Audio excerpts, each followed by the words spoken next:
The 12-team college football playoff felt like a dream for so long. There simply had to be a better way. Sure, it was an improvement from the BCS system, but even 4 teams wasn't enough. We won the war, and the time has come, and it hasn't taken very long to see the gap between the top-tier teams and the good teams. Indiana and SMU were very good all season. Both deserve to be in the CFP. It doesn't mean either can truly compete with Notre Dame or Penn State, and that was pretty obvious. Clemson gave late flashes it could stick around with Texas, but it didn't feel like it. This system is still much better than the 4-team format, but it isn't perfect. For a while, there could be split national champions. The 2 teams wouldn't even play each other. That was until the Bowl Coalition was created in 1992 to essentially force a de facto national championship game. It was only the system for 3 years and then was restructured into the Bowl Alliance. In 1998, it was reformed into the Bowl Championship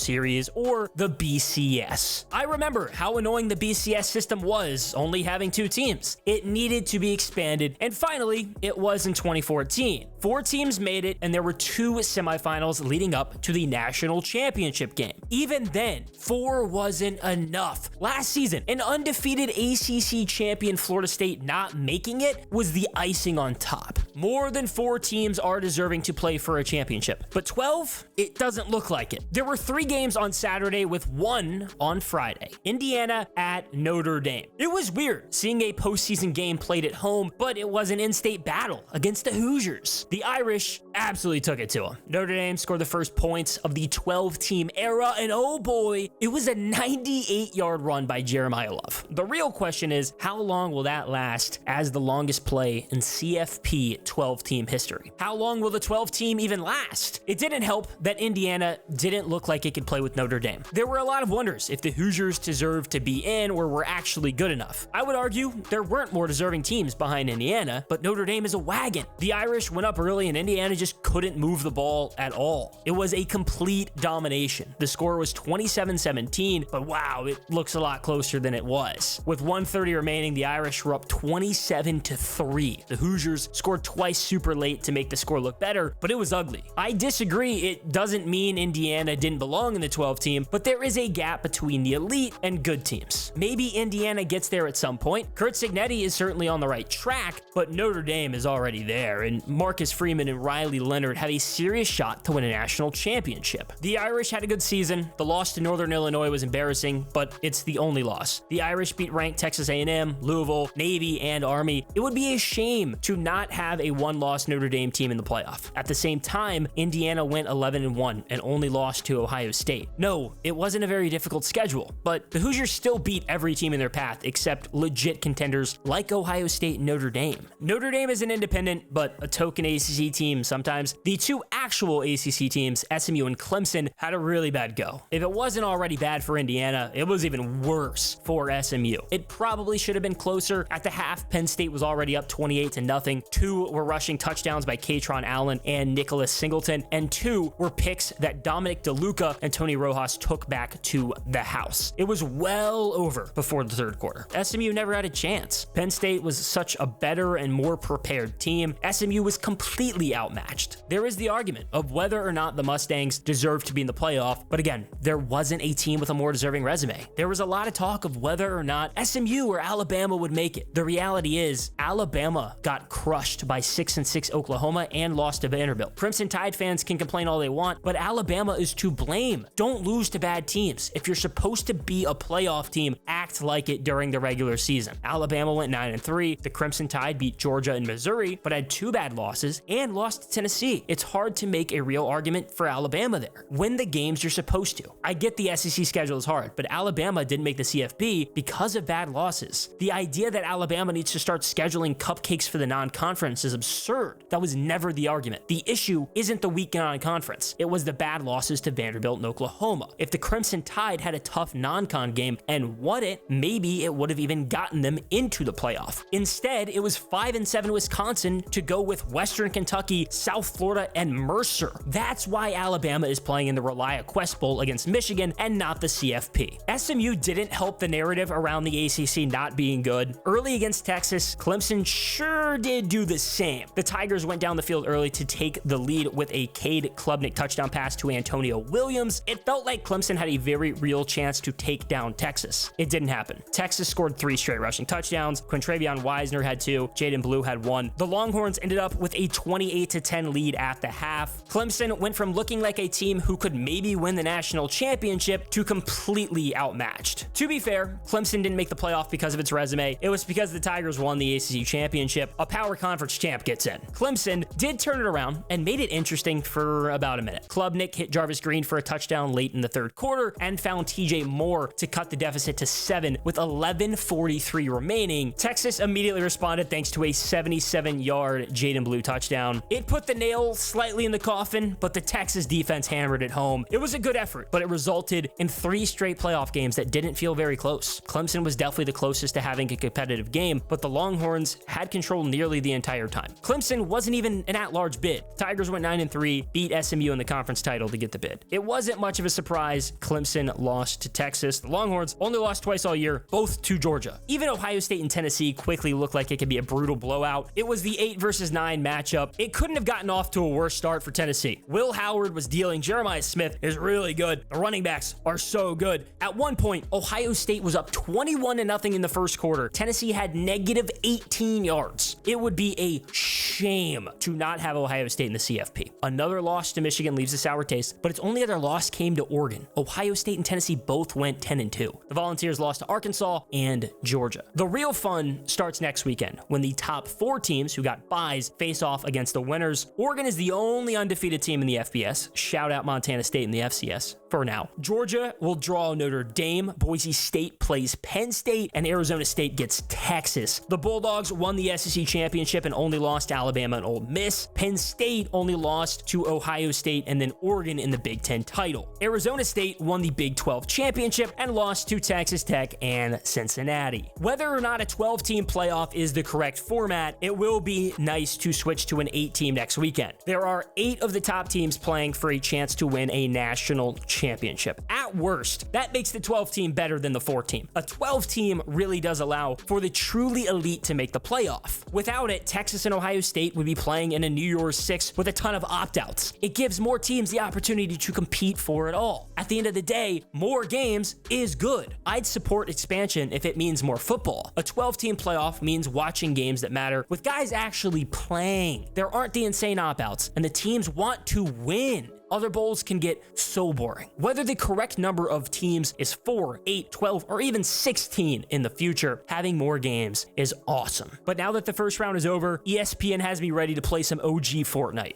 Oh my Lord. Where are we landing, Stephen A? Let's look at this right here. Fortnite. This is the video game Fortnite, right?